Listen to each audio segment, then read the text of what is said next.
of camp diharapkan izin. Yang kedua, peserta dilarang mengaktifkan mikrofon jika tidak diminta bicara oleh moderator. Yang ketiga, semua peserta diharapkan aktif dan apabila peserta ingin bertanya bisa melalui raise hand atau chat room. Yang keempat, peserta tidak diperkenankan menyampaikan pendapat atau informasi yang bersifat sara atau politis. Yang kelima, enjoy the book discussion.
Oke, sebelumnya aku ucapin terima kasih untuk teman-teman yang udah meluangkan waktunya untuk bergabung di acara malam hari ini ya.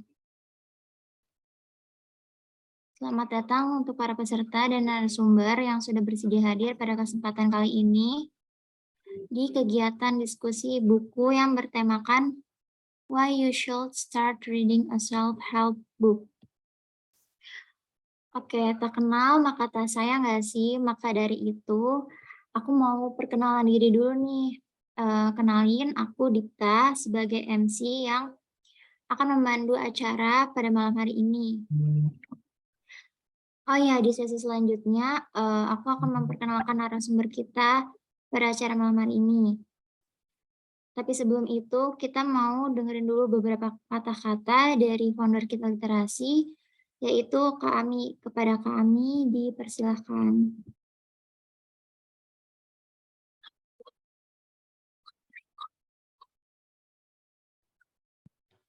Halo semuanya, selamat gabung ke acara hari ini. Berarti ini acara terakhir untuk merayakan bulan bahasa. Jadi semoga diskusinya bisa berjalan lancar. Terus sebelum aku udahin sambutan dari aku, mungkin bisa sambutan dari co-founder kita juga, Nabila ya.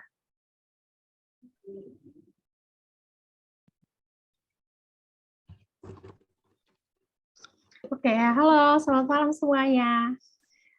Sebelumnya perkenalkan lagi, aku Nabila, co-founder dari komunitas Kita Literasi. Makasih untuk MC Dipta udah ngasih sedikit waktu aku untuk kasih sambutan. Pertama-tama aku mau ngucapin makasih banyak untuk divisi acara dan juga media partner yang udah membantu kita dan juga mendukung berlangsungnya acara kita. Semoga acara kita bisa lancar sampai akhir ya. Terus aku juga mau ngucapin banyak terima kasih untuk semua partisipan, peserta, juga panitia yang udah antusias nih untuk acara kita di Day 2 ini. Sebanyak 48 orang nih hari ini udah join di acara diskusi buku kita yang kedua, ngebahas I Want to Die But I Want to Eat Tteokbokki. Mungkin ada beberapa dari kalian yang emang gabut atau emang pengen ikut acara diskusi buku gitu ya, menemani malam Senin kalian gitu. Semoga mungkin kalian yang belum baca jadi tertarik buat baca bukunya, atau mungkin yang udah baca bukunya jadi lebih memaknai, lebih tahu gitu apa sih makna dari bukunya ini. Mungkin itu aja, aku nggak ngasih tahu banyak. Semoga kalian enjoy ngikutin acara ini. Udah cukup itu aja dari aku. Makasih banyak. Selamat malam semuanya.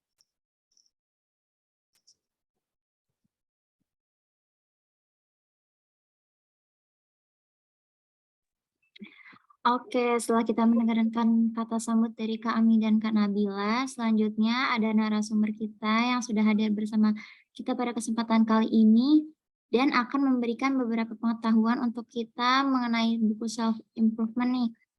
Langsung aja kita sambut. Halo Kak Rara. Mungkin bisa perkenalkan dulu Kak.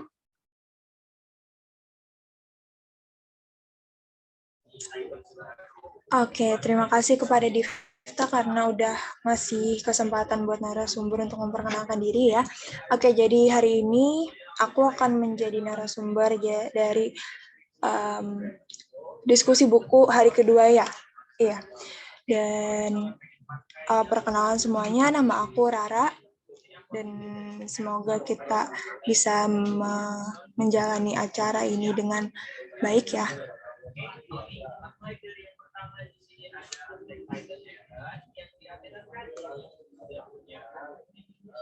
Oke, mungkin udah ada Kak Ami yang jadi narasumber.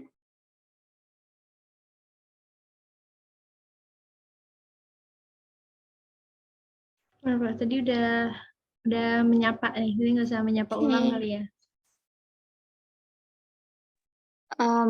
Oke, nggak perlu berlama-lama lagi, mulai aja ya kita ke acaranya. Sebelumnya mungkin bisa pemutaran video dari Cakap dulu Oh kali iya. ya. Moderatornya bisa dibantu, Rafika langsung puterin aja videonya.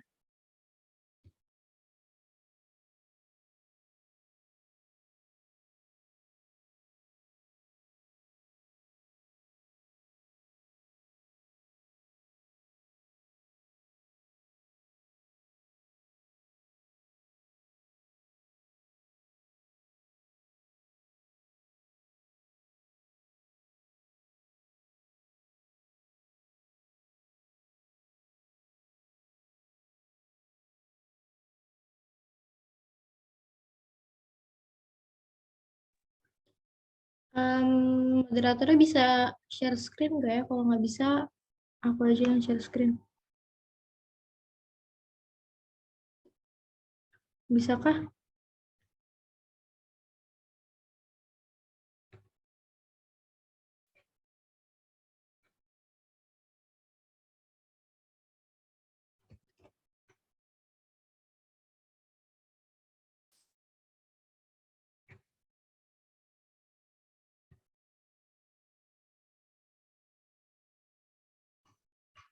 Tolong di-share dulu. Tingkat videonya soalnya di Rafikanya lagi bermasalah. Ini aku bisa. Kelihatan kan ya? Udah tak kelihatan.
Oke.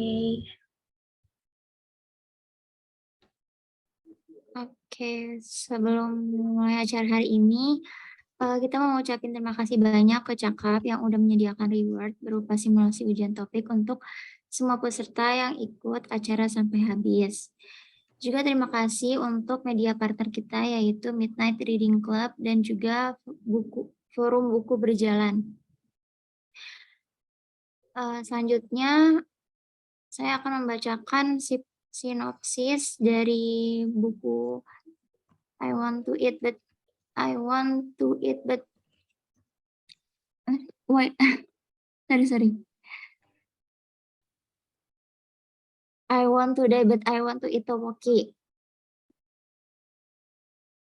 I want to die but I want to eat tteokbokki ini merupakan sebuah novel yang ditulis oleh Baek Se-hee yang berkebangsaan Korea Selatan.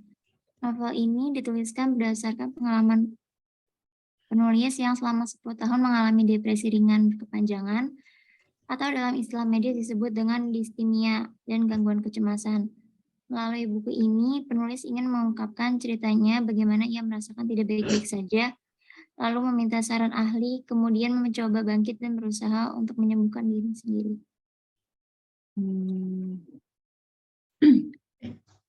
Wah, menarik ya, Kak ya.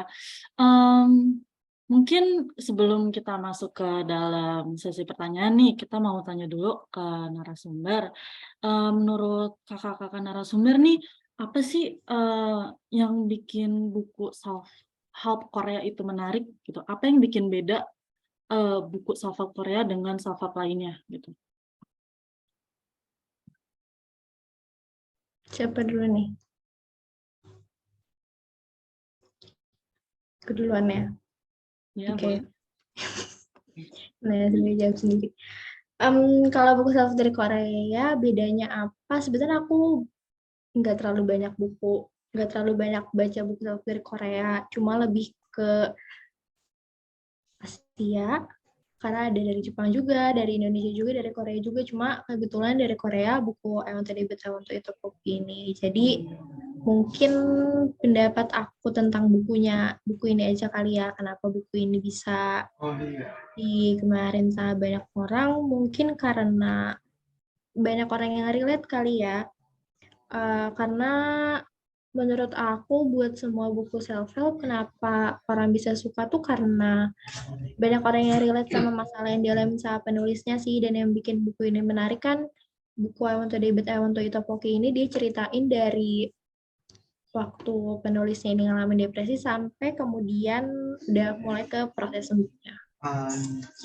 Iya, kami izin menambahkan ya, kalau misalnya buku, apa yang membuat buku self-help dari Korea itu berbeda dengan buku self-help dari negara lain, mungkin as an Indonesian person kita nggak tahu perbedaan spesifiknya karena mungkin sama-sama terjemahan, jadi ya tata bahasanya juga kurang lebih baku gitu loh. Terus kalau misalnya, ya benar tadi kata kami, kalau misalnya secara spesifik membahas buku ini, karena bukunya ini kan punya daya tarik tersendiri gitu loh. Maksudnya tuh bukan kayak buku self-help yang lain yang kayak mungkin esai panjang. Kalau ini kan dia berbentuk percakapan, jadi kayak ini nih misalnya si penulisnya nanya, terus langsung dijawab gitu sama psikiaternya. Jadi kayak itu loh yang bikin beda dari buku-buku yang lain yang penyampaiannya itu cuma satu arah gitu. Itu menarik banget ya, Kak. Mungkin Kak Dipta ada yang mau ditanya? Kayak penasaran nggak sih? Kalau aku sih banyak banget pertanyaan sebenarnya. Wah, aku juga nih, aku mau nanya sih, kenapa sih kakak-kakak ini tertarik buat baca buku itu? Siapa dulu nih yang jawab? Aku apa Kak Ami? Terserah sih, boleh Kak Rara dulu, boleh. Ya udah, aku duluan ya. Alasan terbesar kenapa aku mau baca buku ini karena my favorite artist, idol K-pop in this specific talk, itu baca buku ini juga. Jadi kan influence dari idol itu nyata gitu. Dan sejujurnya awalnya itu belum terlalu tertarik, cuman tahu oh ini artis favorit aku baca buku ini, udah gitu aja. Tapi lama-kelamaan kan booming, terus judulnya sih yang bikin aku pada akhirnya mau untuk membaca buku ini, yaitu judulnya ini clickbait.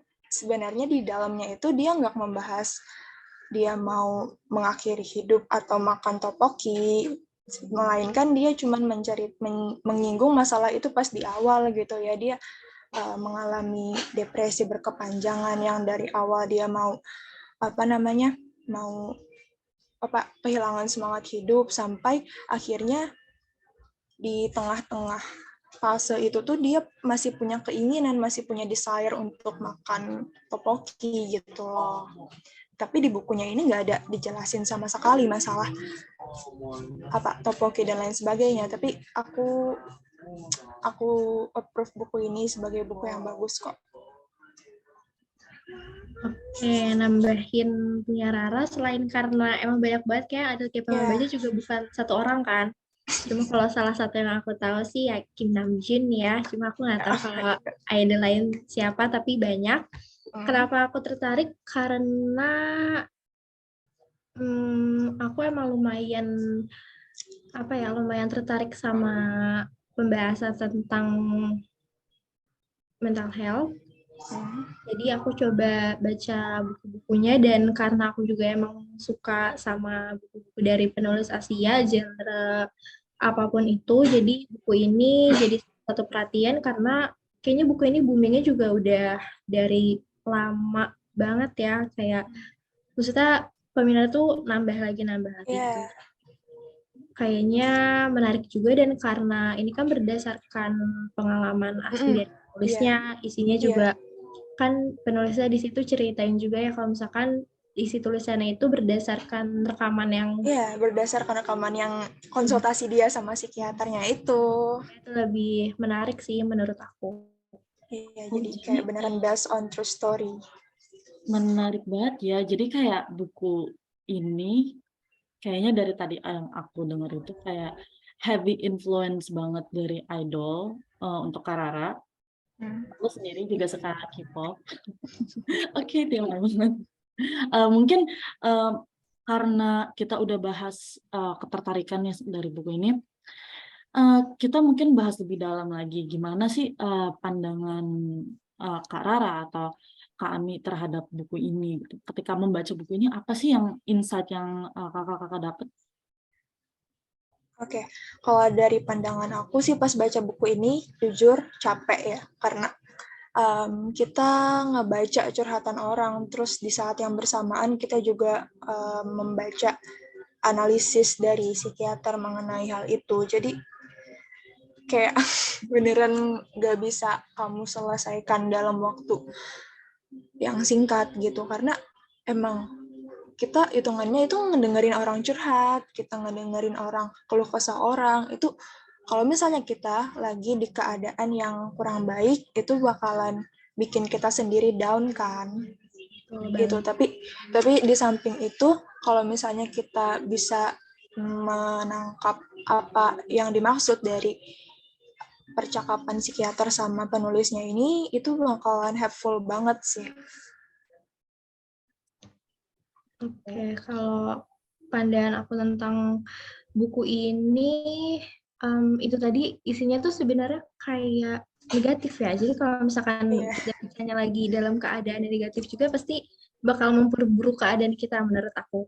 Dan kalau dari buku yang pertama kan dia isinya lebih ke keluh kesah semua masalah dari penulisnya. Makanya topik pembahasannya juga beragam banget, karena setiap minggu tuh penulisnya ada aja nemuin hal yang baru kan. Tapi kalau buku kedua menurut aku lebih menarik karena dia lebih fokus ke proses sembuhnya. Dan hal apa yang aku dapat dari baca buku ini adalah walaupun banyak orang yang sama-sama menderita depresi gitu, tapi ternyata cara penanganannya itu beda. Walaupun mereka sama-sama depresi gitu. Jadi orang butuh cara dan treatment yang beda buat bisa sembuh dari depresi mereka, walaupun sebutannya sama-sama depresi gitu. Dan fakta bahwa penderita depresi itu pikirannya super negatif.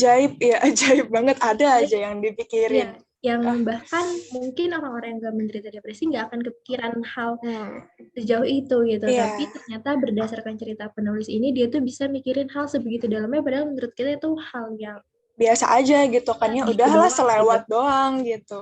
Tapi sama penulis buat penulisnya ternyata bisa berdampak sebegitu besarnya. Ya, sama penulisnya dipikirin banget gitu. Tuh.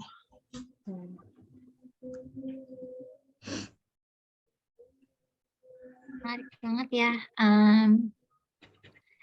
Selanjutnya nih, kenapa sih buku itu kayaknya lagi rame banget gitu di kalangan idol atau di Korea-Korea gitu menurut kakak-kakak?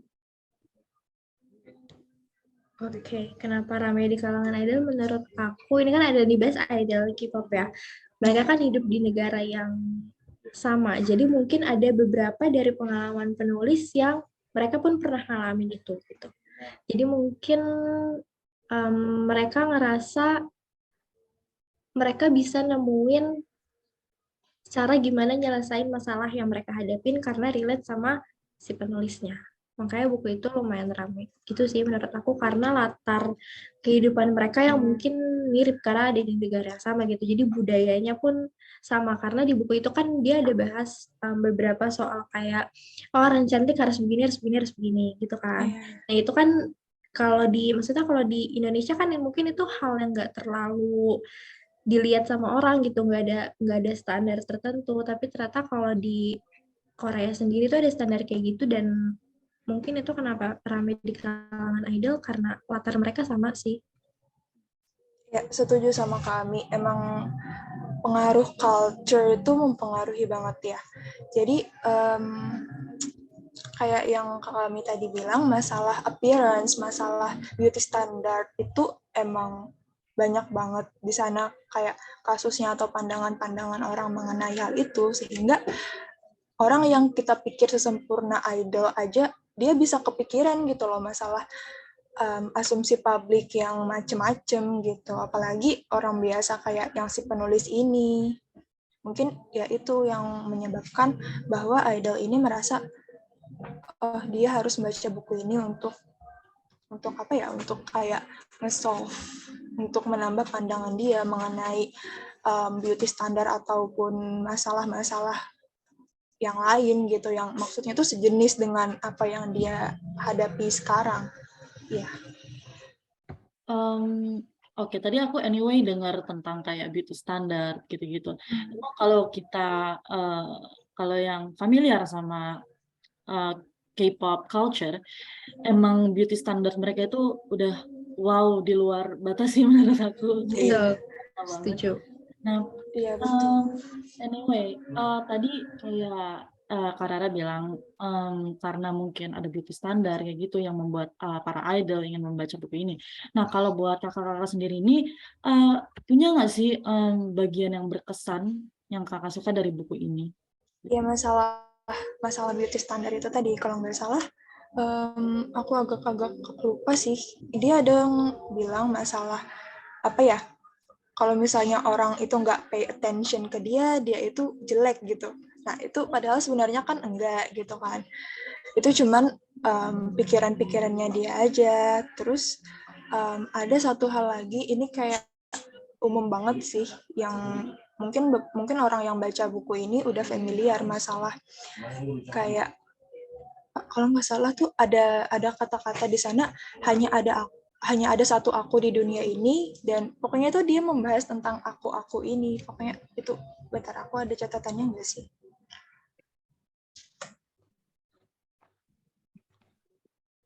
Ya, hanya ada satu aku di dunia ini. Dengan begitu aku adalah sesuatu yang sangat amat spesial.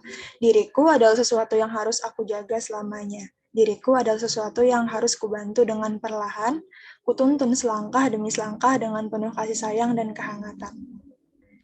Ya itu. Wah, dalam banget ya quotes-nya. Iya. Kalau Kak Ami sendiri gimana? Topik yang ini ya, topik yang menarik ya dari buku ini. Sebenarnya nggak ada kayak kasus tersendiri, mungkin kalau misalkan tadi disebut beauty standard, kalau menurut aku lebih ke gimana penulis itu selalu mandang dirinya sebagai sesuatu yang negatif. Ya, dia pun hubungan dia sama orang lain karena dia mandang diri dia negatif, hubungan dia sama orang lain juga jadi hubungan negatif juga. Itu jadi kayak kebanyakan dia kebanyakan ngebawa energi negatif itu, jadinya yang positifnya tuh nggak bisa masuk ke dalam diri dia gitu. Itu secara keseluruhan kayaknya karakter penulisnya kayak gitu ya. Jadi nggak ada topik tertentu sih, karena menurutku sebagian besar masalah yang dia alamin berkaitan sama energi negatif yang masih susah buat dia kontrol gitu. Ya, terus energi negatif itu yang bikin penulis ini tuh kepercayaan dirinya kurang, jadi dia kayak merasa tidak worth untuk apapun gitu.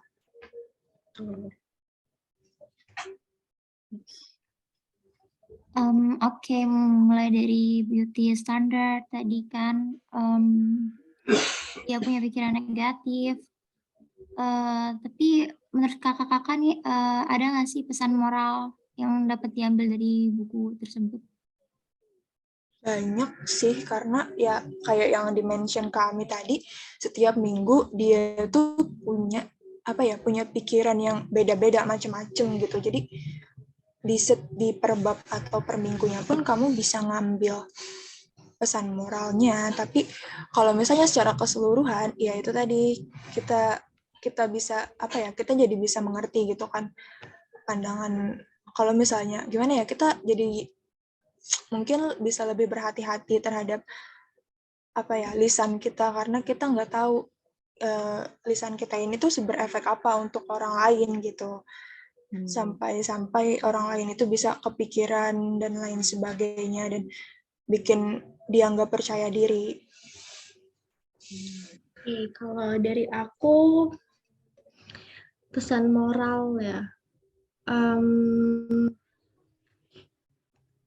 Pesan moralnya kayaknya lebih ke gimana cara kita belajar buat hadapin orang-orang yang ngalamin depresi sih. Karena mungkin kita kan nggak bisa susah buat mahamin jalan pikiran dia ya. Jadi menurut aku itu tadi benar, kita harus lebih hati-hati buat bersikap sama orang karena kita nggak tahu apa yang udah dia lewatin, apa yang udah dialamin gitu. Dan pesan moral menurut aku paling penting dari seluruh buku ini adalah kayak yang udah disebut tadi juga, ini kan setiap sesi konsultasi dia selalu punya masalah yang beda, mulai dari masalah kecil sampai masalah besar.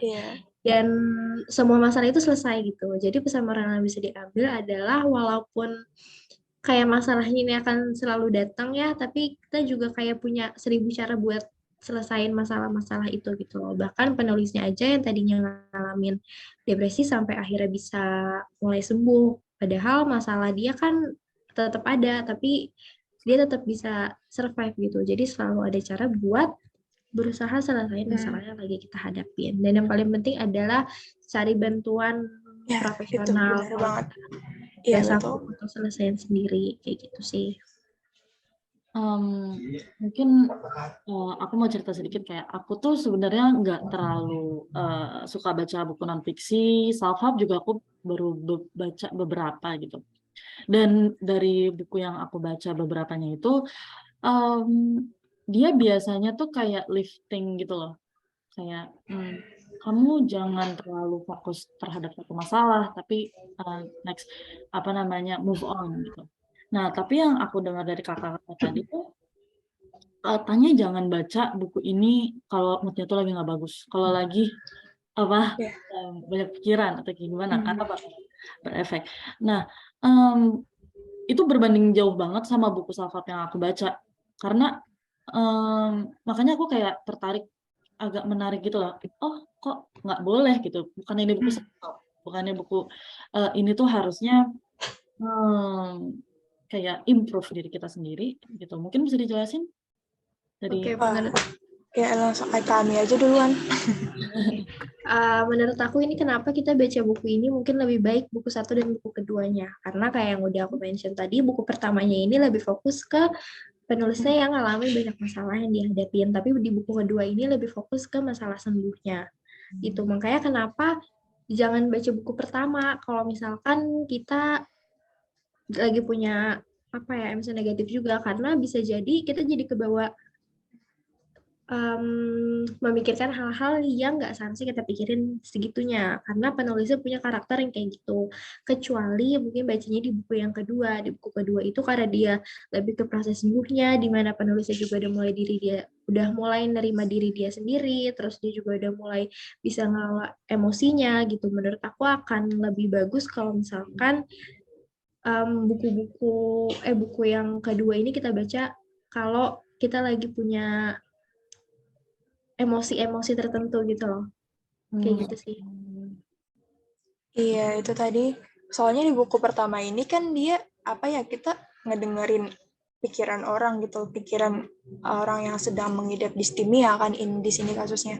Jadi kita sama aja kayak ngedengerin orang curhat masalah kehidupannya, masalah aduh aku nih pusing banget masalah ini gitu, masalah overthinkingnya penulis gitu. Dan di saat yang bersamaan kita juga harus mencerna nih kayak apa sih analisis dari psikiater itu, apa sih yang dikatakan psikiater itu gitu. Jadi maka dari itu ini bisa jadi kayak oh misalnya kita lagi mengalami hal yang sama kayak si penulis ini bilang. Terus di section selanjutnya si psikiater ini menjelaskan kalau misalnya oh pikiran itu berasal dari apa kayak gitu. Nah, itu bisa jadi tamparan kan buat kita terus kita malah jadi kayak oh, sebenarnya ada tergantung orangnya sih, entah orangnya ini mulai merasa apa ya, merasa oh iya benar yang dikatain sama psikiaternya kalau misalnya aku ini kayak gini gitu. Tapi ada juga orang yang kayak merasa tambah down, merasa emosinya itu gak divalidasi gitu. Itu sih. Karena ini juga nggak sih, kan psikiaternya juga sempat bilang kalau pemikiran si penulisnya ini ekstrim, ya Iya, kan? iya, iya, ekstrim. Ya kan? Terlalu Makanya hitam kenapa, putih gitu nggak sih? makanya kenapa menurut aku kayaknya kalau kita lagi punya perasaan-perasaan negatif gitu lebih baik nggak baca buku yang pertama dulu sih, karena itu tadi pemikiran penulisnya tuh ekstrim banget. Mungkin kita bisa Iya, ikut terpengaruh kalau lagi dengan emosi negatif gitu. iya. Di sini nih di komen nih ada yang komen dari Kak Awalia, buku kedua lebih healing. Setuju. Dia setuju. Terus abis itu nah mungkin aku pengen nanya kalau misalnya kita yang belum baca langsung baca di buku kedua aja bisa atau nggak? Apa harus baca buku pertama juga? Kayak Menurut aku sebenarnya bisa, tapi akan lebih menyenangkan kalau misalkan kita tahu proses penulisnya. Jadi karena buku kedua itu lebih fokus ke proses sembuhnya, menurut aku akan lebih menarik dan lebih membantu kita mahamin jalan pikir penulisnya kalau Iya, misalkan iya, kita iya. tahu juga masalah apa yang pernah dia hadapin sebelumnya. Jadi kenapa sampai di buku kedua dia bikin keputusan-keputusan tertentu, karena ada masalah-masalah yang ditulis di buku pertama. Iya, Menurut betul. Iya. akan lebih mudah pahamin penulisnya kalau kita baca buku pertamanya dulu. Jadi kita benar-benar ngikutin proses dari penulisnya depresi, dari terpuruk-terpuruk ya, sampai kemudian dia bangkit lagi. Ya, karena di buku pertama juga dimention kan dia apa namanya pikiran-pikirannya dia, masalah-masalahnya dia dan bagaimana dia nge-solve itu di buku kedua. Jadi emang kayak nyambung kalau misalnya baca berurutan gitu loh. Tapi sebenarnya kalau misalnya mau baca buku yang kedua aja gak apa-apa sih. Tapi Nyambung ya itu sih, tadi. nyambung juga sih sebenarnya. Cuma itu Iya. tadi menurut aku akan lebih menarik kalau kita paham jalan pikir penulisnya. Maksudnya kayak, jadi kita bisa menjawab gitu loh, kenapa si penulis ini bisa punya pemikiran kayak gini, karena dia pernah punya masalah kayak gini, gitu. Iya. paham. Oh, sorry. Paham. Oke, mungkin ini agak out of OT kali ya. Tapi di sini ada yang bilang kalau misalnya dia tuh merasa lebih buruk sehabis membaca buku ini gitu. Walaupun di akhirnya dia ketika membaca ulang kedua bukunya, dia menangkap maksud penulis. Nah, tapi dalam proses itu dia merasa kayak karena mungkin traumatik, dia menghindari buku-buku self improvement. Nah, mungkin ada nggak sih tips dari kakak-kakak yang bisa dikasih untuk Kak Yeyen atau mungkin kita semua yang menghindari buku-buku self improvement lainnya gitu karena sebelumnya punya pengalaman ketika membaca dan ternyata di dalamnya itu nggak sesuai ekspektasi kita gitu. Bukannya kayak menaikkan mood tapi kayak ternyata isinya tuh draining gitu. Kalau menurut aku, kalau misalkan kita baca satu buku tapi ternyata kita nggak cocok, malah karena mungkinnya self help kan seharusnya membantu kita, tapi ternyata buku itu nggak cukup membantu kita dan malah bikin nambahin emosi-emosi negatif. mungkin akan lebih baik berhenti aja. Tapi sebetulnya kan baca buku self-help apapun itu, walaupun misalnya penyelesaian yang dikasih sama penulis nggak works di kita, itu akan tetap nambah insight kita, ya kan? Jadi misalkan kita baca buku tentang depresi, walaupun misalkan kita ngalamin depresi, tapi si penulisnya ini ngasih solusi yang beda dari apa yang pengen kita terima gitu. Menurut kita solusi dari penulisnya ini nggak membantu, tapi kita akan terbantu kalau suatu saat kita ngalamin hal kayak gitu, atau kita nemuin orang yang ngalamin hal yang kayak gitu, kita tahu kita harus kayak gimana. Menurut aku gitu. Jadi kalau misalkan nggak ini, kecuali kayak menurut kamu setelah baca buku ini kamu akan ngerasa lebih buruk lagi dan segala macam, ya it's okay, tinggalin aja. Tapi kalau aku pribadi sejauh ini baca buku self-help selalu sampai habis sih, karena walaupun itu kadang bahkan gak relate sama aku, tapi menurut aku lebih menarik kalau kita juga memahami apa yang orang lain alamin walaupun itu nggak relate sama kita sih. Ya benar apa yang tadi dibilang sama Kak Ami, kalau misalnya kita merasa nggak cocok sama bukunya, udah nggak apa-apa, berhenti aja. Nanti kalau misalnya ada suatu, mungkin setahun atau beberapa waktu kemudian mungkin bisa gitu loh menerima dan merasa cocok dengan bukunya. Dan sebelum baca mungkin bisa dicari dulu mungkin reviewnya ya. Iya, tuh. Gitu. Kalau supaya maksudnya nggak trigger dengan hal-hal di dalamnya gitu loh. Karena kan bisa. orang bisa menghadapin trigger mereka dengan gampang gitu kan. Jadi akan lebih mudah kalau kalian udah baca ulasannya atau minta spoiler aja gitu sekalian. Maksudnya buku ini kira-kira ada ngebahas hal-hal yang terlalu sensitif nggak sih buat dia gitu. Ya itu salah satu bentuk antisipasi untuk diri kita sendiri juga nggak sih?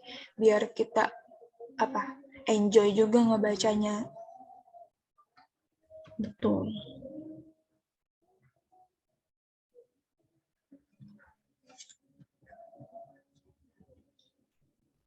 Oke.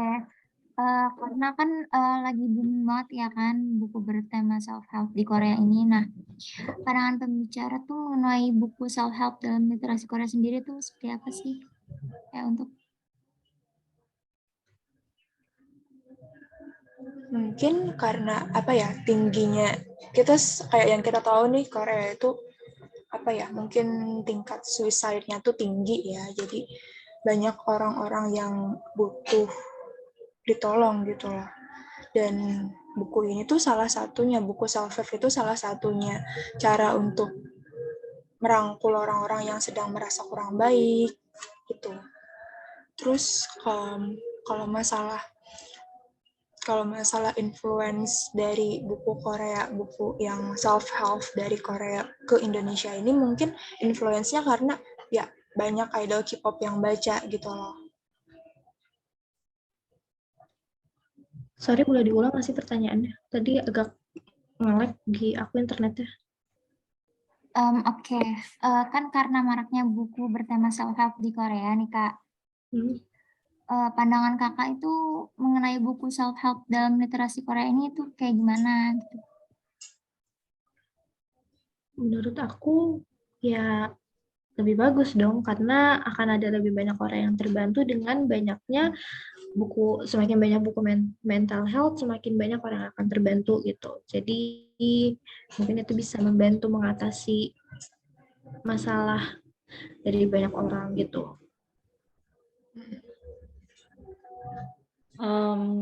Oke, mungkin kayak karena kita sudah membahas bukunya nih, pasti kan kayak nggak ada yang sempurna gitu ya. Menurut Kak Rara atau Kak Ami, kira-kira apa sih kekurangan dari buku ini? Kekurangan ya, sebenarnya aku bukan, kalau misalnya kalian itu sering baca buku fiksi yang kayak narasi terus ada dialog, itu kayaknya bakalan cepet bosan nggak sih buat baca ini, soalnya dia kayak full percakapan, full essay gitu. Ya mungkin itu aja sih. Kalau dari aku kekurangannya adalah di buku pertama itu topiknya super lompat-lompat. Banyak banget. Jadi kalau misalkan kita baca yang nggak fokus, kita nggak akan ngerti. Bahkan ada beberapa dialog antara psikiater dan penulisnya juga yang aku sebetulnya nggak ngerti-ngerti amat tuh. Karena itu tadi topiknya itu super banyak, jadi kayak nggak bisa nyimpulin satu hal gitu loh dari buku ini, karena banyak banget pembahasannya. Dan karena ini buku terjemahan kali ya, ada bahasanya itu cukup kaku dan ada penggunaan di mana penulisnya kalau nggak salah ada pakai saya tapi ada pakai aku juga. Menurut aku itu agak ganggu. Inkonsisten, ya. Karena saya dan aku itu kan beda ya, maksudnya penggunaannya kan beda. Menurut aku karena terlalu kaku, entah karena dari penulisnya emang nulisnya kayak gini ya, atau karena buku terjemahan juga sih, aku kurang tahu, tapi itu tadi bahasanya kaku banget, jadi mungkin lebih susah dipahaminya karena itu sih, karena bahasanya itu baku banget. Ya, terus juga penyampaian, mungkin karena ini apa ya, berdasarkan cerita nyata yang rekaman itu ya, kita kan dengerin orang curhat itu ngalor ngidul ya kemana-mana dulu baru nemu intinya. Gitu juga sama buku ini kan, dia bertele-tele gitulah penjelasannya. Dia ngomongin ini terus ngomongin apa lagi, ngomongin ini lagi, balik ke topik awal gitu. Jadi ya itu. Oke, wah menarik sekali ya pendapat kakak-kakak. Nah, teman-teman mungkin ada yang punya rekomendasi buku lain yang sejenis, yang sama juga, yang kayak kita bahas kayak hari ini.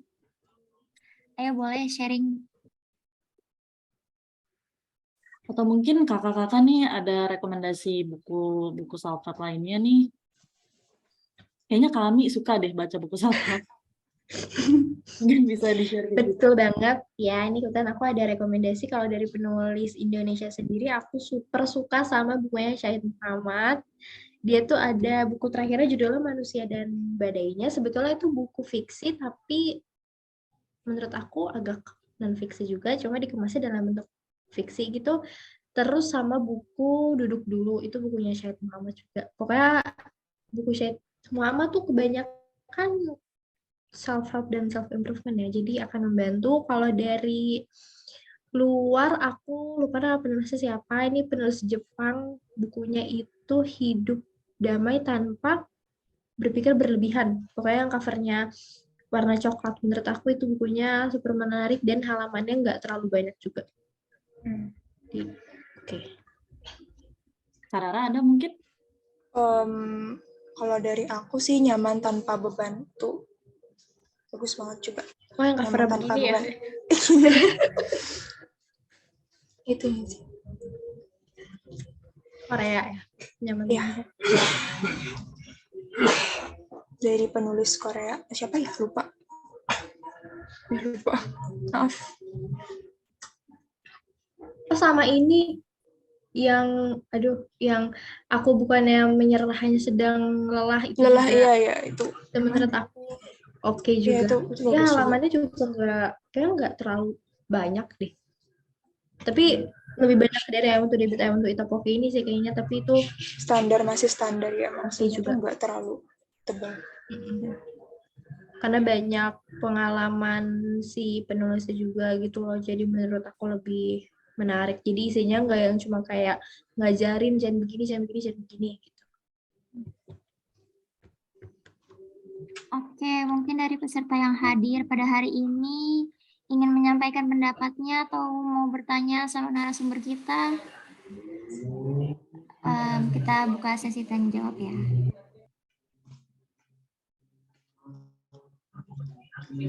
Lupa nge-mute. Oke. Kayak mungkin ada nih dari sini yang mau nanya sama narasumber kita mungkin tentang bukunya, mungkin tentang kayak penekanan atau hal yang lain juga nggak apa-apa. Dari Kak Awalia, aku paling suka buku Topoki ini. Menurutku dua-duanya bagus banget. Iya, emang bagus banget. Jadi kayak di komen ada yang nanya ya, kalau baca buku yang keduanya langsung aja nggak apa-apa atau apa-apa, itu kalau menurut aku nggak apa-apa sih kalau misalkan sekiranya bakal ngasih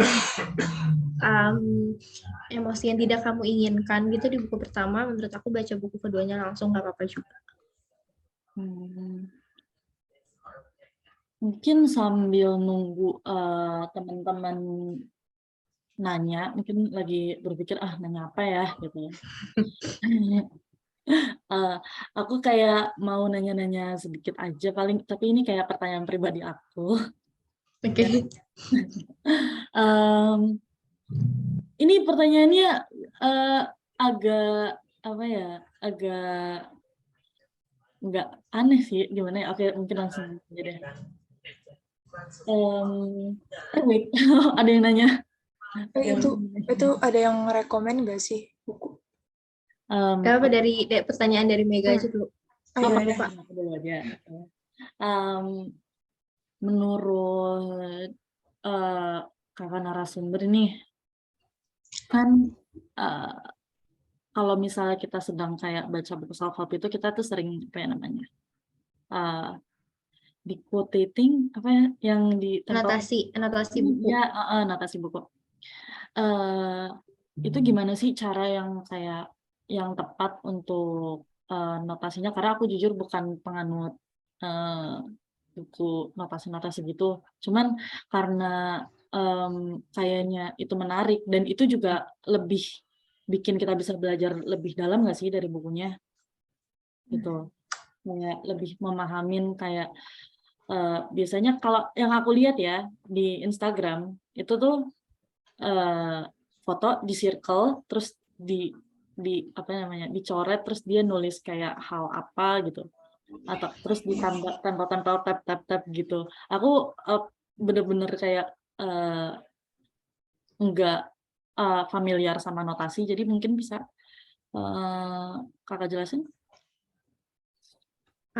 Kalau aku biasanya anotasi itu distabiloin di kata-kata yang aku suka aja sih, tapi nggak sampai dikasih post-it karena nyimpan di rak bukunya jadi berantakan menurut aku, dan post-itnya juga jadi kelipet-lipet kan dia kalau nempel sama buku lain, jadi aku nggak suka pakai yang nandain halaman. Tapi buat buku I Want to Debut, I Want to Eat Tteokbokki ini, bentar ini aku nggak pakai background dulu. Menurut aku untuk buku ini akan lebih memudahkan kalian paham bukunya kalau misalkan bikin kayak gini. Jadi ini tuh di setiap akhir bab aku tulis kesimpulan dari setiap babnya. Menurut aku itu akan ngebantu sih, dan seharusnya aku sebenarnya bikin catatan kayak gini di buku yang pertama, karena buku pertama kan lebih complicated masalahnya. Jadi menurut aku salah satunya bisa kayak gitu. Sama ini aku juga ada lumayan banyak stabiloin sih gitu. Jadi tapi ya itu tadi karena aku nggak suka ditandain per halamannya karena mengganggu, jadi aku lebih milih buat taruh kayak gini aja jadi kesimpulan per babnya kayak gitu sih. Iya, aku juga bukan tipe yang suka ngecoret atau ngecoret sih. Kalau nge-highlight, nge-stabilo masih oke. Cuman kalau ngecoret yang buat nambahin penjelasan itu kurang suka gitu.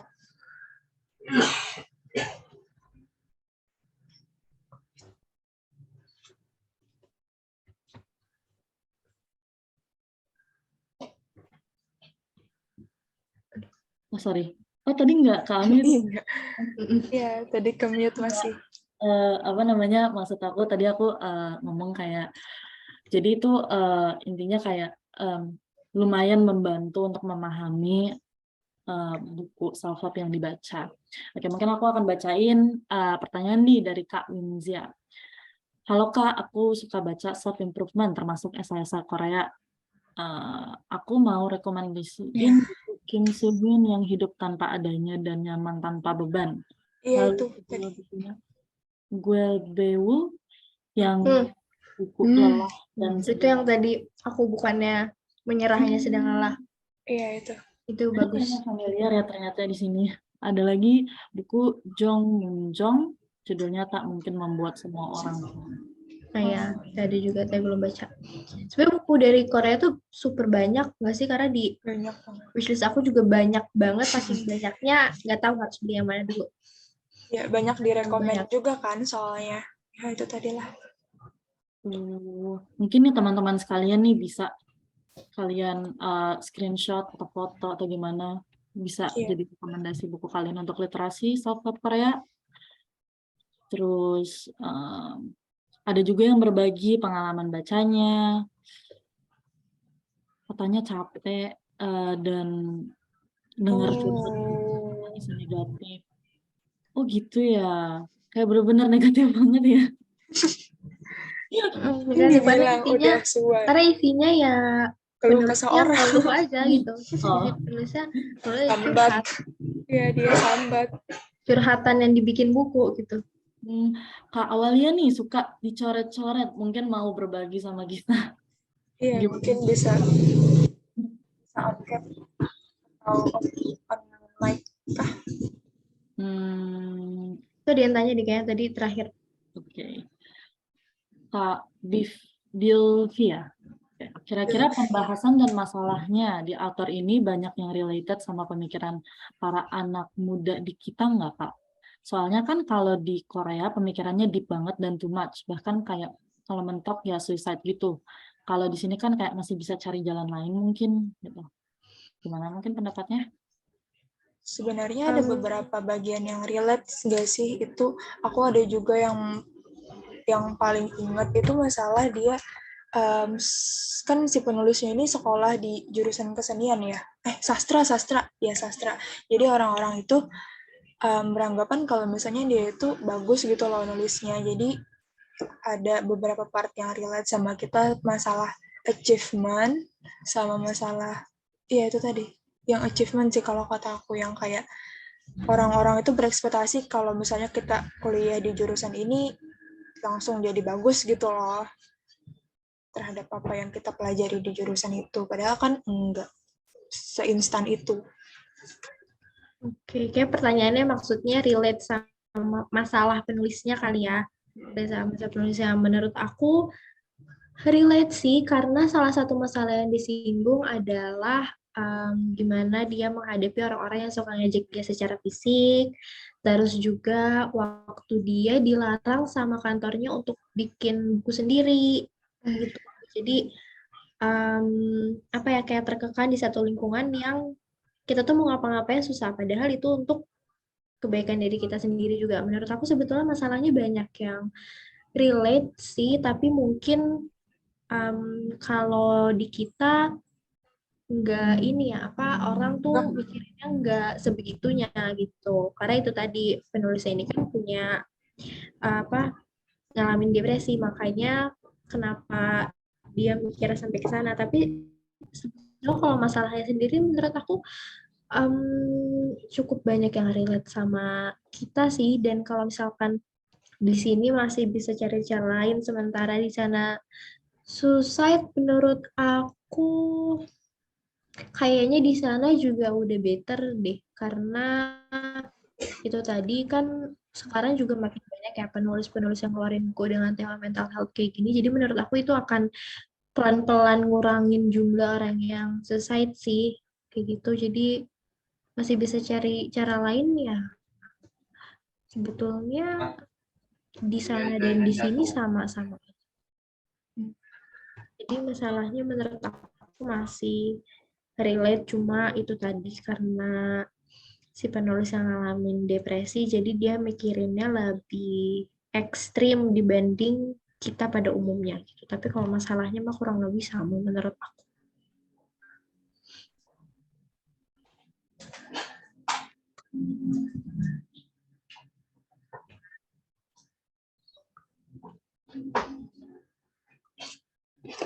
Yang nggak di-unmute. Ada lagi nih maksudnya rekomendasi, yaitu ada hargai diri sendiri dan berhentilah tersakiti, Yu Eun Jong. Ketika aku tak tahu apa yang aku inginkan, Jong Seung Hwan. Wah, Aku banyak. pikir segalanya akan beres saat aku dewasa tuh isinya ini deh apa? Yang cover biru tua, kalau nggak ada perahu ya. Pokoknya covernya biru tua kalau nggak salah. Menurut aku itu bukunya lebih kayak ke buku belajar ya, karena dia tuh kayak ngejelasin bermacam-macam penyakit mental itu. Jadi kalau membantu mengatasi masalah yang kita hadapin kayaknya agak kurang bakal membantu. Oke. Teman-teman, mungkin ada yang mau bertanya lagi? Kalau nggak, aku nih yang nanya. Ya kemarin ada yang raise hand nanya. Hari ini nggak ada nih. Biar ngobrol langsung gitu. Apa ya? Kayak mungkin aku kayak minta pandangan kakak aja sih.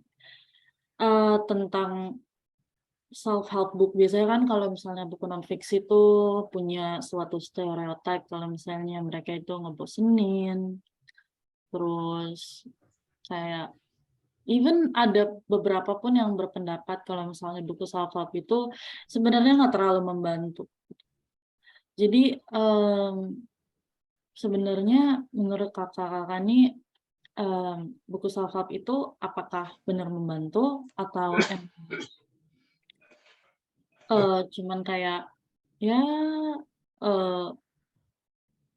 apa ya kayak Ngebantu tapi dikit gitu ya. ya nggak ngebantu banget, cuman kayak buat motivasi sekedar quote-quote yang sering muncul di sosial media gitu.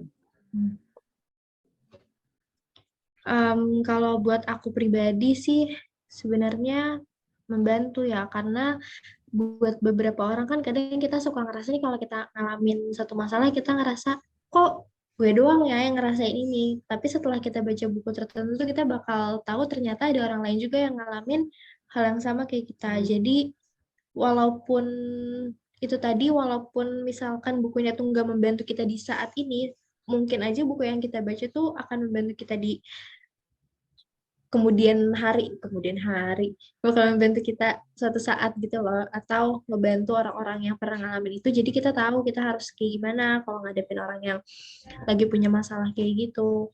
Mungkin nggak membantunya karena nggak relate aja kali ya, nggak relate sama beberapa orang, jadi mereka ngerasa kayak nggak terlalu membantu nih kalau misalkan gue ngalamin ini, kayak dapet solusi kayak gini nggak membantu gitu. Ya, kalau dari aku sendiri, karena buku self-help ini beragam gitu loh, nggak cuman kayak ini tadi, kayak yang pembahasan I want to die but I want to eat up. Oke, ini kan masalah kayak kita nanganin gimana ya, masalah penulis sama psikiaternya kan, isi konsultasinya gitu loh. Tapi di beberapa buku self-help yang lain itu emang ada yang kayak yang yang emang membantu, tapi emang hasilnya itu belum kelihatan karena kan emang perubahan itu nggak ada yang instan gitu loh. Mungkin kita emang bisa nerapin mindset yang sama seperti buku yang kita baca, cuman nggak, maksudnya tuh buah atau hasil dari kita berpikir itu tuh belum kelihatan secara dalam waktu dekat gitu loh, perlu proses panjang. Jadi itu sih kayak membantu, tapi emang bukan membantu yang banyak banget, karena kan balik lagi ke diri kita, apakah kita mau menerima isi bukunya itu apa enggak gitu. Sama kalau anggapan soal buku self-help enggak menarik, menurut aku, kalau aku sih sangat tidak setuju ya, karena menurut aku manusia sendiri itu menarik nggak sih? Jadi ngebahas sesuatu yang berkaitan sama manusia itu pasti akan jauh lebih menarik, dan masalah mental health ini kan super banyak yang bisa dibahas ya. Jadi menurut aku menarik sih, nggak ngebosanin sih bacanya. Ya mungkin karena beda selera aja kali ya. Mungkin kalau ketemu sama penulis yang kurang cocok akan ngerasa bosan ya, tapi sejauh ini buku self-help yang aku baca sih nggak ada yang aku sampai kayak nggak bisa ngelanjutin, nggak ada yang sampai kayak gitu sih. Oke. Ini ada pertanyaan nih dari Kak Awalia, mau nanya, misal habis baca buku terus lama nggak baca buku lagi, cara mulainya lagi gimana? Soalnya aku biasanya jarak bacanya itu lama sampai berbulan-bulan. Nggak bacanya karena apa? Mungkin Apa dia? Iya. Sebetulnya aku agak kurang ngerti sama konsep reading slump ya. Karena kadang suka ada orang yang bilang, "Duh, aku reading slump bertahun-tahun." Maksud aku itu reading slump apa emang kitanya aja malas baca? Ya nggak sih? Karena kayaknya buat mulai baca lagi itu sebetulnya kan butuh dibiasain aja ya. Jadi kalau misalkan ngerasa bingung gimana ya cara mulai baca buku lagi, ya dibaca aja terus, cari buku yang sesuai sama selera kamu. Kalau misalkan belum tahu harus buku kayak apa, ya bisa coba kamu suka nonton filmnya genre apa. Misalkan kamu suka genre film thriller, bisa baca buku dengan genre thriller gitu. Jadi buat di awal sebetulnya kayaknya emang agak perlu dipaksain sih buat baca terus gitu. Maksudnya jangan kayak, aduh lagi reading slump nih nggak bisa mulai lagi, kayak coba hilangkan pikiran reading slump itu supaya nggak kebawa. Iya, terus juga kalau misalnya dari aku ya, kalau misalnya kita lama nggak baca buku atau karena suatu hal gitu, mungkin cara memulainya itu bisa sedikit-sedikit gitu loh. Maksudnya tuh nggak harus satu buku habis dalam jangka waktu tertentu ya. Apa namanya? Pelan-pelan aja dulu, asal itu dilakukan secara rutin biar jadi kebiasaan kayak yang Kak Ami mention tadi. Ya usahakan juga kalau misalnya baru awal-awal genre buku yang kita baca itu sesuai sama minat kita gitu. Jadi pas ngebaca itu nggak merasa beban. Gitu aja. Mungkin Dan aku, sorry. bentar, ini kalau pengalaman aku pribadi ya, kalau misalkan kita udah kebiasa baca buku, pas kita nggak baca buku tuh akan kerasa aneh gitu. Kayak, ini kok gue lagi nggak baca apa-apa ya? Pasti akan kerasa aneh dan kita bakal nyari buku lain untuk dibaca. Kalau kita udah kebiasaan baca, menurut aku kayak gitu sih. Akan ngerasa ada yang, ini gue kalau gabut ngapain ya kalau nggak baca gitu sih. Kayak ada yang kurang gitu kan. Betul. Mungkin aku mau sharing sedikit juga, kayak tadi kamu sama Kak Rara bilang, kayak kalau misalnya lagi reading slump mungkin bisa baca yang sesuai selera. Kan kalau misalnya buku itu kan biasanya ada review-reviewnya, mungkin bisa dilihat dari review tentang topik apa yang mungkin sekarang kamu sedang tertarik. Atau enggak, kalau aku dulu, karena aku pengen nyoba baca, jadi sebelum tidur aku terapin apa namanya, kayak rutinitas. Jadi 15 menit atau 30 menit sebelum aku tidur itu aku baca buku self help, dan itu sebenarnya ngebantu di saat itu sih. Karena aku emang lagi moodnya buku self help gitu.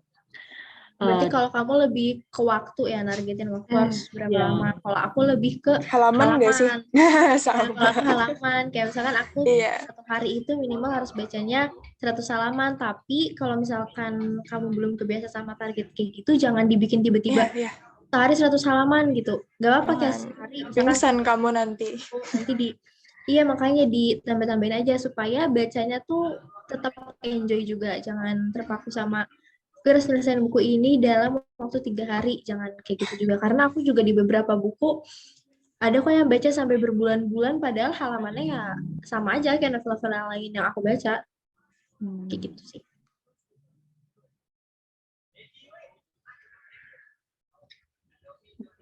Nah, ada yang lagi dari komen. Ada pertanyaan lagi, ini dari Mutiara. Tanya, apakah setelah membaca buku ini, kakak-kakak itu dapat POV baru tentang kehidupan atau tentang depresi gitu? Karena dia mau baca katanya. Pasti nambah nggak sih, kayak baca buku apapun itu pasti kita akan nambah sudut pandang baru. Kalau dari aku pribadi, itu tadi ternyata walaupun sama-sama depresi, penanganannya itu beda. Cara treatmentnya beda, walaupun misalkan sama-sama distimia ya, kalau di buku ini walaupun misalkan sama-sama distimia, ternyata bisa aja penanganannya itu beda setiap orang. Dan menurut aku sembuh atau nggak sembuh itu akan sangat berpengaruh sama keinginan dari orang yang menderita depresi itu sendiri. Jadi itu sih sudut pandang yang baru adalah kalau kita mau sembuh harus punya keyakinan yang luar biasa besar juga buat sembuh gitu. Jadi harus faktor internalnya harus kuat dulu baru kita butuh faktor-faktor pendukung lain. Iya, terus tadi karena si Mutiara bilang katanya, aku mau baca ini dengan harapan dapat POV baru tentang kehidupan, tapi takut katanya bukunya si keluh kesah. Sebenarnya jangan takut ya gitu loh. Jangan merasa takut. Ini bagus kok, bagus. Cuman tadi kami ngasih warning. Ada beberapa bagian yang emang bisa nge-trigger itu sebenarnya buat jadi apa ya perhatian kamu juga in case kamu emang nggak bisa gitu loh baca hal-hal yang terkait. Tapi bukunya tuh bagus. Ya, takutnya ini kan karena buku self-help, takutnya buku ini malah bikin kamu jadi makin ngerasa down dan sebagainya. Makanya tadi kita bilang kalau lagi punya emosi negatif mungkin akan lebih baik baca buku yang keduanya aja. Tapi bukan berarti kayak buku ini jadi jelek karena membawa emosi negatif ya. Tetap ada banyak insight yang kita dapat kok dari baca buku ini. Iya, betul.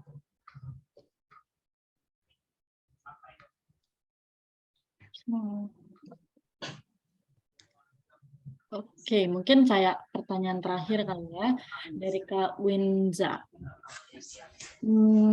Kak mau tanya, menurut kakak-kakak baca buku self-help tuh enakan runtut dari awal sampai akhir atau random aja kita pilih dari bab mana yang kita baca duluan? Kalau kakak pernah ada bedanya nggak sih? Lebih efektif mana dari antara kedua itu? Jujur aku nggak pernah baca yang kayak yang random gitu loh. Aku selalu baca dari awal runtut. Kecuali emang kalau mau baca ulang part-part tertentu itu baru. Itu sih aku juga bahkan baru tahu ternyata ada orang yang baca random babnya ya mulainya. Aku kira selama ini semuanya baca dari awal. Kalau buku fiksi jelas harus baca dari awal ya. Tapi kalau buku non fiksi, kalau di I Want to Debut, I Want to Eat a Pocky ini menurut aku akan jauh lebih baik kalau baca dari awal supaya kita tahu perkembangan penulisnya kayak gimana. Dan biasanya tuh buku kayak dari awalnya tuh masalahnya masih yang ditaruh masih di permukaannya aja, makin jauh halaman bukunya masalahnya makin dalam juga. Jadi lebih baik kenalnya tuh pelan-pelan dulu sama masalahnya. Tapi ternyata ada ya orang yang bacanya random babnya. Aku baru tahu. Iya, aku juga baru tahu. Sama. Dan semua orang baca dari halaman 1 dong. Oke. Nggak apa-apa. Mungkin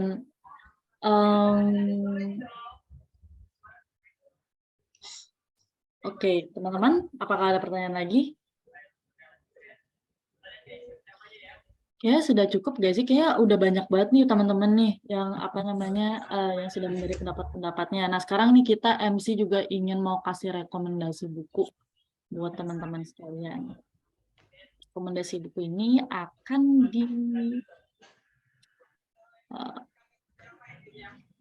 dikasih oleh rekan aku, Dita. Mungkin kita nggak kerasa ya udah di akhir acara nih, tapi aku mau ngasih beberapa rekomendasi literatur Korea yang serupa sama I Want to Die But I Want to Eat a Pocky ini.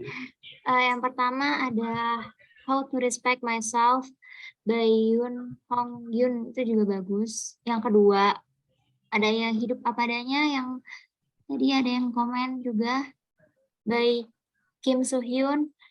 Dan yang terakhir itu ada Look for Imperfect Things, How to Accept Yourself in a World Striving for Perfection. Nah, seru banget kan ya, kita udah sesi tanya jawab, melihat antusias teman-teman semuanya.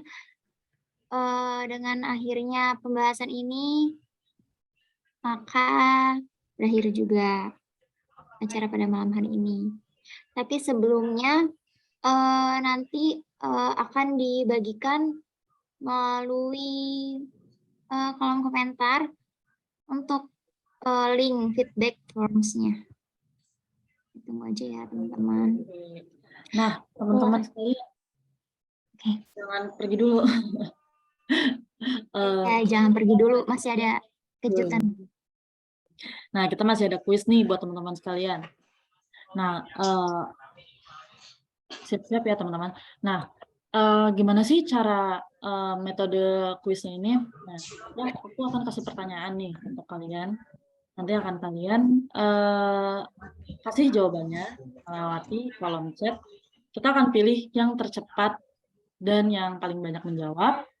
Pemenangnya akan mendapatkan e-wallet dari Kita Literasi. Oke. Ya, teman-teman semua udah siap belum? Oke, mungkin aku hitung kali ya, 1, 2, 3, lalu habis itu kita mulai kuisnya. Oke. 1, 2, 3. Oke, pertanyaan pertama. Siapa nama narasumber kita hari ini? Ayo. Rename. Ini. Oke, kita punya jawaban dari Kak Aninda. Oke, pertanyaan kedua.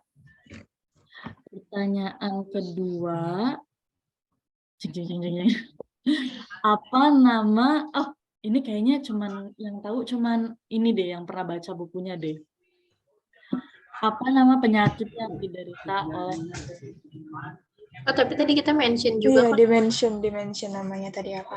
Nah, udah banyak yang jawab. Banyak banget. Oke, Kak Tasya ya. Wah, dua orang nih beda yang jawab. Oke, pertanyaan terakhir. Apa nama penerbit yang menerbitkan buku Awan Sudah Bertahun? Oke, belum selesai tapi udah jawab Kak Awalia. Oke, mungkin untuk Kak Aninda, Kak Tasya dan Kak Awalia bisa menjawab pertanyaan terakhir ini. Khusus untuk mereka bertiga ya. raise hand aja nggak sih yang terakhir raise hand? Oh, oke, boleh. Boleh banget Kak Almi. Terima kasih.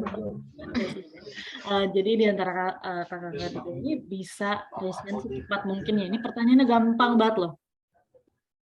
Raise hand gimana? Jadi Ada di pencet reaction, nanti ada hand gesture. ya, di bawah. Oke. Sudah? Oke. Siapa nama penulis Awan Sudah Bertahun? Oh, kata duluan. Oke, siapa namanya Kak? Namanya Beksi. Oke. Kok benar narasumber?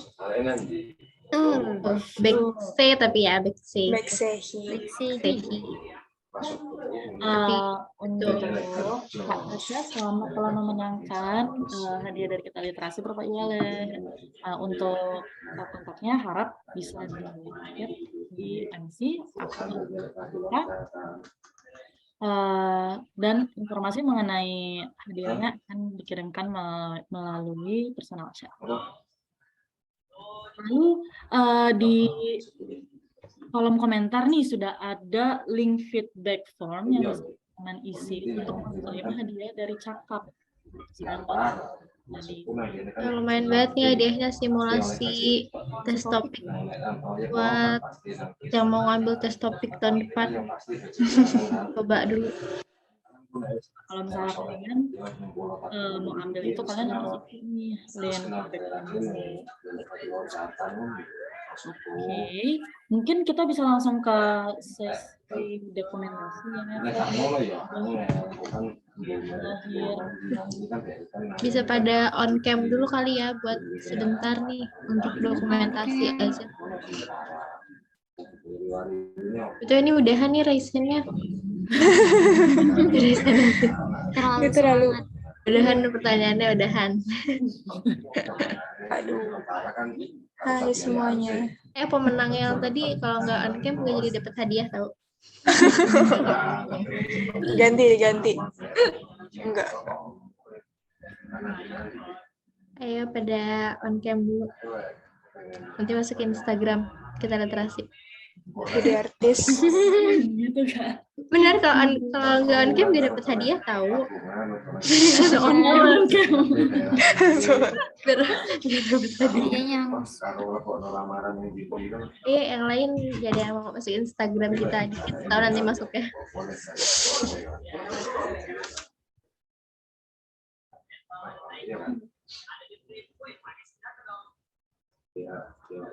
Itu mukanya hilang pakai background. punya tuh dengan background. Ini udah belum sih? Ini siapa nih yang foto nih? Belum. Aku tadi udah ada foto satu. Oh, itu Ada 2 slide ya. Mutiara nggak mau Oke, foto kalau background aja. Itu mukanya nyaru sama background. Ada Bapak, oke. Masuk 1, warna biru. 2. 1, 2, 3, slide 1 ini dulu. Oh, ini fotonya sambil kalau ada buku rekomendasinya bisa sambil diajak foto bukunya. Kurangnya.